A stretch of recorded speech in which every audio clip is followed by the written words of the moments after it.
So the unplugged and connected policy basically means that we don't really have our phones or basically any technology other than our Chromebooks, which we just use for schoolwork. All our students arrive on the Midland campus with Chromebooks, and we do not allow our students to have cell phones.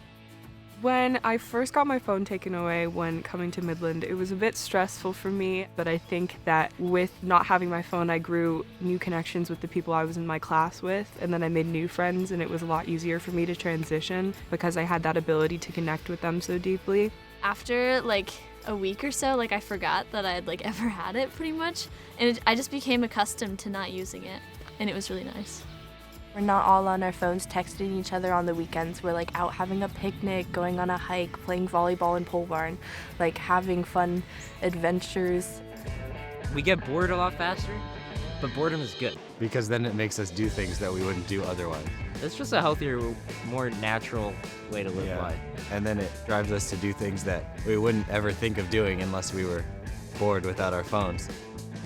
It's very freeing, and it's a good way to connect with the world around you. It's really beneficial for both your health and your mental health and living your teenage life to the fullest without being connected to something. It's also much easier to meet up with your friends impromptu, and you do something fun just on a whim. They really encourage you to be in nature because we have this huge campus and plenty of trails, and they really want us to be more connected with each other than we are online. We do want to keep our students current with today's standards, and so all our students are connected to the network, but we still hold on to our values, and I think we're one of the few, if not only, schools that keeps the Wi-Fi connectivity out of the living yards. We use Google Classroom, Google Docs. As well as if we have projects that are about current events or about the world, we still have that ability to Google and look up what's going on in the world around us and take it back to our Midland communities. Because we only have a computer, it sort of eliminates the environment where you're with a bunch of people and they're all on their phones. It feels like people aren't always to themselves as much, and we really have genuine connections with each other, and even if we are on our Chromebooks and stuff, we have to be together, and I think that really fosters friendships and relationships.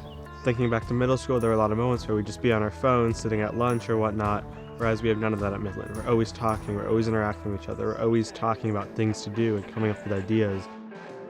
Living on a campus with everyone who's in the exact same situation as you when it comes to technology is everything. When everyone's doing it with you, it works. Immediately, once the phones were taken away, everyone became so much closer. You think it's gonna be really scary and a really big deal, but it's really not a big deal. Now when I'm at home, I don't use my phone that much, and I really enjoy not being zoned into a screen 24/7. But we're trying to help them understand what true connectivity is with someone, not posting a picture of an experience, but actually going out on the property and having that experience with their peers.